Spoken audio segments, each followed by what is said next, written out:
We're out here in the evening, mate.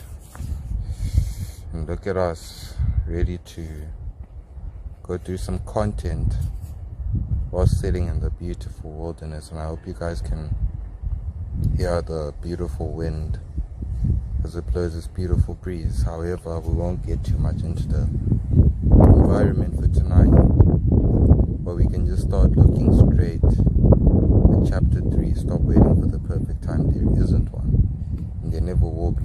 The perfect time is right now, and now is the time to start. Chapter 3. Stop waiting for the perfect time. There isn't one. A lot of people would love to start trading someday, but they want to wait for the right moment. Don't wait for the stars to magically align. It's not going to happen. You've got to make it happen. If you're waiting for the perfect time to start trading, you're probably not going to be successful. Timing probably won't change things. You've got to make changes and prioritize trading. You need to stop making excuses and take some initiative. Time isn't the real problem. Deep down, the right timing isn't the real problem. Procrastination is the problem. And this is a problem that I had at the beginning of my trading journey. From me making the decision to buy a course, of course, once I made the decision to start trading, it took time for me to make the decision to buy a course. I took my time contemplating, giving excuses, being paranoid. Will I get scammed? Will I this? Will I that? But eventually I had to pull the trigger, and that's exactly what I did.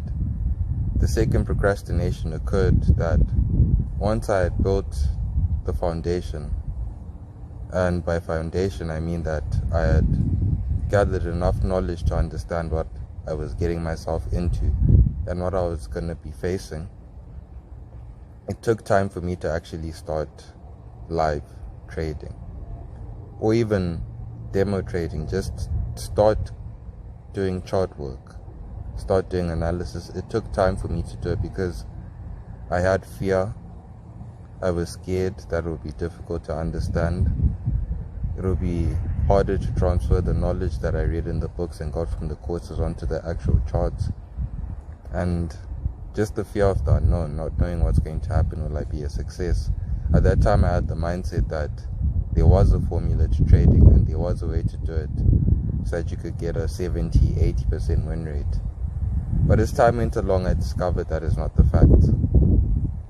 And then the final procrastination came to now actually executing trades. So in the beginning, when I would go through the charts, demo trading, I would set paper trades. I would go onto TradingView and then open the long position tool or the short position tool, and then just set a paper trade, not actual trading, not actually putting the numbers in and pressing buy or sell. And this was demo. It took time for me to actually do that because I thought that setting a trade was more complicated than it actually was. But once I was pushed to invest some capital and finally start making real trades, I saw how easy it was.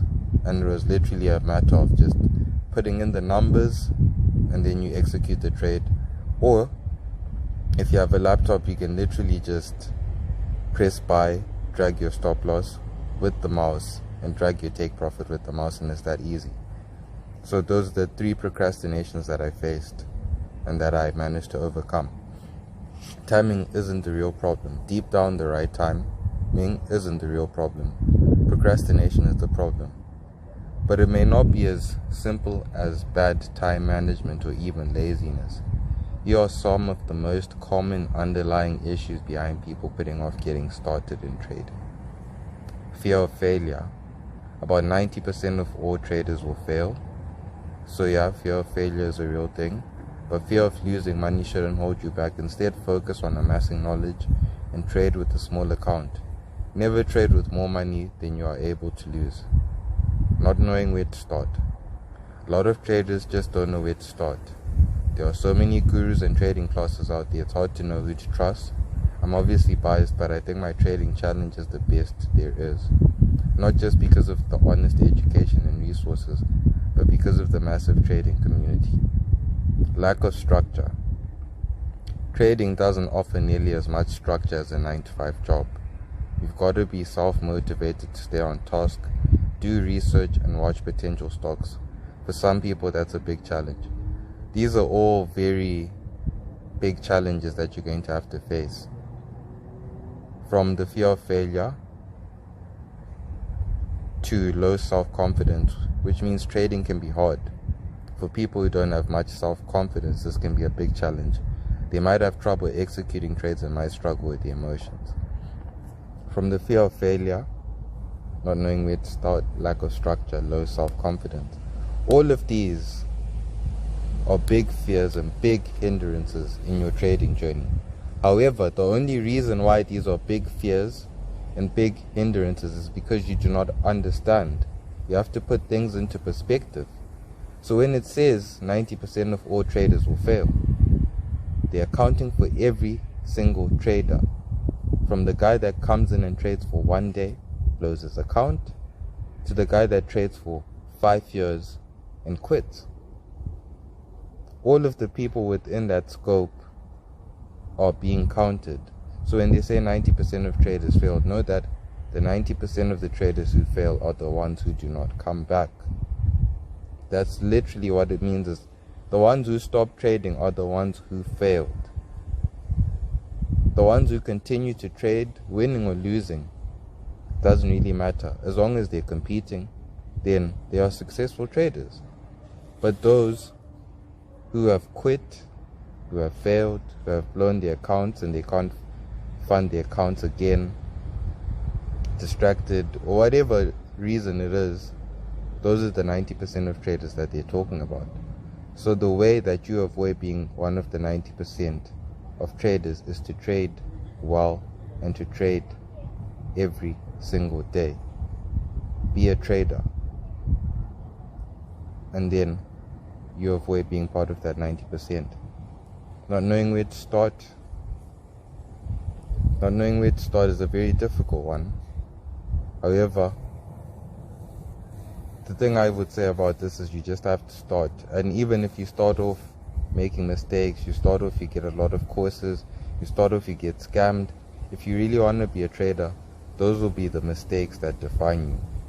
All of those things are meant to happen. All of those things are meant to be a part of your journey. If those are the things that have happened to you, are happening to you, or are going to happen to you, those are all part of the journey, and you just have to accept that. But I'm sure that if you've made your mind up to say this is the path that I'm going to take, then those things will not stop you. Therefore, wherever you start is the right place to start. Even if you're starting from the worst guru, the biggest scammer in the market, he's going to give you some knowledge, he's going to give you something that's going to help you. And that is a perfect start. As opposed to someone who does not even know what trading is, does not even know what the markets are. They can never gain access to this life-changing opportunity. Lack of structure, another big one, because you have to create structure within yourself. You have to look at your daily life and see the way that you're living and try to fit trading into your daily life. And you have to understand that when it comes to structure, it's literally about you being consistent with your structure. So you being consistent with the times that you trade, the amount that you are trading, just consistency in every action that you take and every action that you make, from the patterns that you're identifying to the time frames that you're trading on. You have to create a system, a machine that you can assess over time, and then once you see it is not working, that's when you start to make adjustments. You don't have to blow the whole blueprint up. You just have to keep making minor tweaks. Trading is like building a house. It's like building a house. And you might build the house and think that the house is perfect, but at some point things are going to get broken and you're going to have to notice those things. So what you need to do is to be an attentive landlord, someone who constantly goes around observing their house, seeing their house, seeing if their house needs to be fixed, if it needs to be improved, if something needs to get taken down. But ultimately you do not demolish the house, because once you demolish the house, then you're starting again, and you're just going to keep starting and starting and starting again. So the most important thing is that you look at it as if it is a house, and you have to tend to your house and take care of your house. And once you do all of those things, you'll see that your trading will not need too many adjustments, because the adjustments will come as you go on your journey, as you begin to see more clearly, because you're gaining more knowledge and you're gaining more experience. And it's especially important in the start. Once you've decided what method you're going to use, the way that you're going to trade, what instruments you're going to trade, be consistent, have the structure. And then when you start to see that the structure is not solid, you make small tweaks and small changes. And over time, as time goes on, you're going to see that you have built a fantastic trading plan and a trading strategy, because you've eliminated so many errors and mistakes that you were making before. And then low self-confidence. To deal with low self-confidence, you're just going to have to take a leap of faith. Put yourself in a position where it's go hard or go home. And you won't even need to think about confidence, because you have no choice. So if you have low self-confidence, put yourself in a position where you have no choice, and then just do what needs to get done. Your confidence does not matter at this point. All that matters is you starting. This is the most important, is you need to start. That's the most important thing, is you have to start.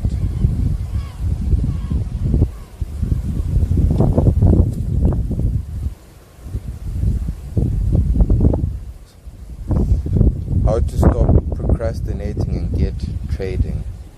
Here's how to get real and make right now the right time to start trading. 1. Admit that you're procrastinating. Once you see the mess, you can clean up the mess. If you're honest with yourself about procrastinating, you can move past it.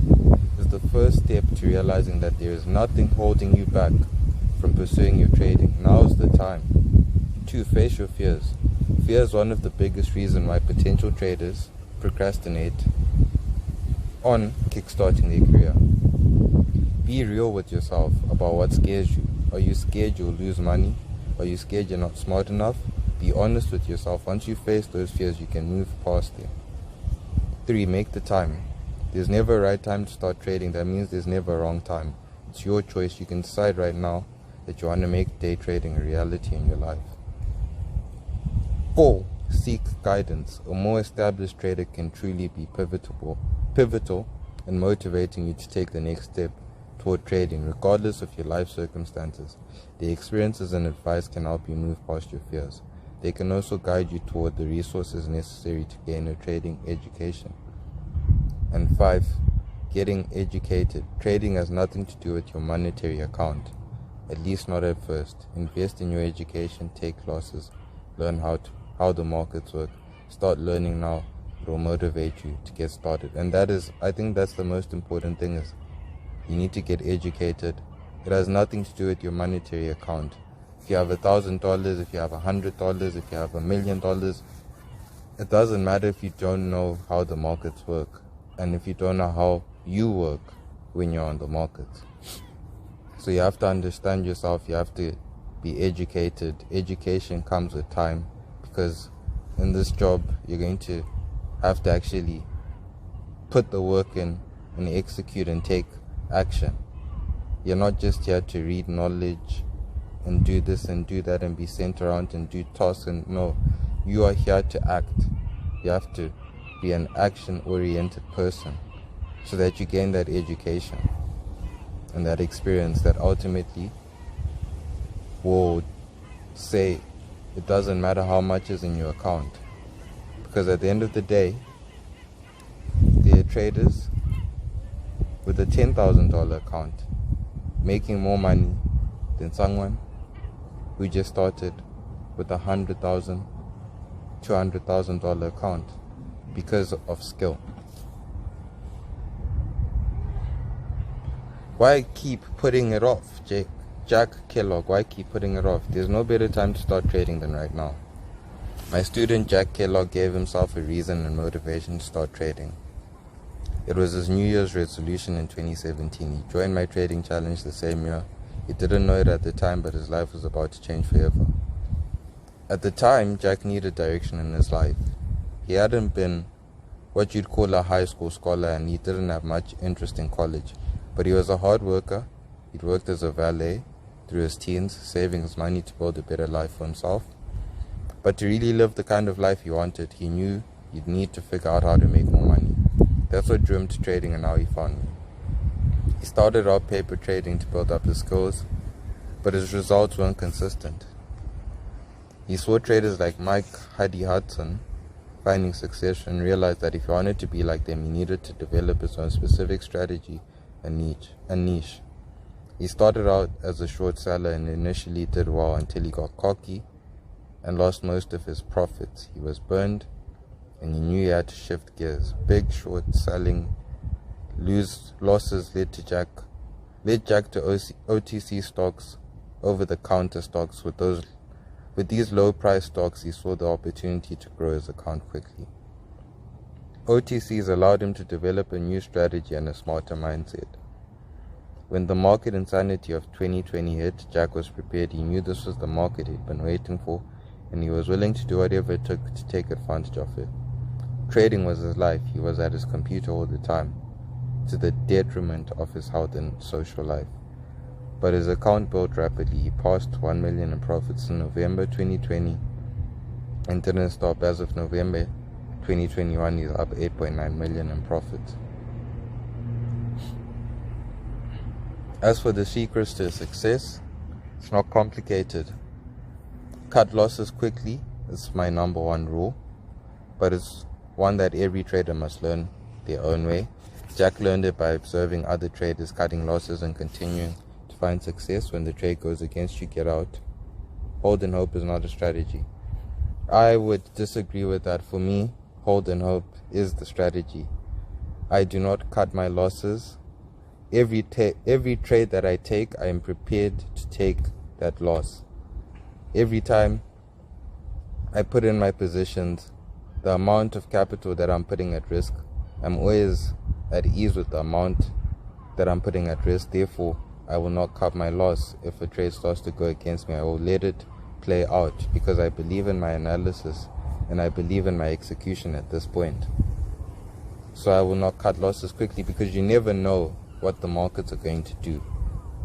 The market could literally miss your stop loss by 1 pip and then go in your direction and give you the biggest trade from a position that you literally almost lost, but somehow, some way, it did not tick past your stop loss and you managed to stay in the trade. Maybe the news came in and even boosted your trade even more. So cutting losses is not something that I do at all. Every trade that I take, I'm prepared for the risk, and because I'm prepared for the risk and I stick to my plan and I stick to my strategy, I'm prepared for the loss, because it all comes down to the plan. 2, risk reward is everything. Jack fully understands risk versus reward. He learned by spending time and recommends others do the same, watching stocks trade. He wanted to see in real time how the patterns play out. He knows the patterns and trades their potential. Excuse me. When he enters a trade, he knows his risk versus reward ratio, and he understands how to shift the risk level based on price action. He adjusts as the trades play out. Once he hits his risk, he's out. So once he gets to take profit out of the market, and that's the discipline that you're going to need. Because if you're cutting losses, most likely you're going to cut profits. And that's why I say I do not cut losses. I let the trades run the way that they're going to run, because I've done my analysis and I've accepted the risk that is coming with it.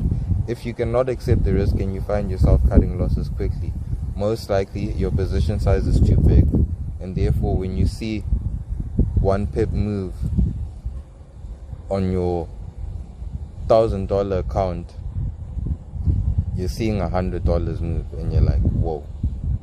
10 pips, your account is blown, and that is terrible risk to reward. Therefore, you must put position sizes that are adequate with the amount of capital that you've invested and the amount of capital that you are comfortable losing. One trade doesn't define you. One trade can teach you a lesson. It doesn't define you. Jack had the insight after his losing Turtle Beach short to get very introspective. He needed to figure out what to do moving forward. He took 3 months off from trading, but, and this is important, he didn't give up. He made a decision that the trade wouldn't define him as a trader. He decided to get back to take singles, hitting his bread and butter and growing his account. Jack could have continued being a valet and talking about how he wanted a better life, but instead he chose to take action. He wanted a better life, he took the steps to make it happen, and it did happen. What about you? Are you ready to get started, even if the timing isn't perfect? So we'll end the video there. Chapter 4 of Timothy Sykes PDF.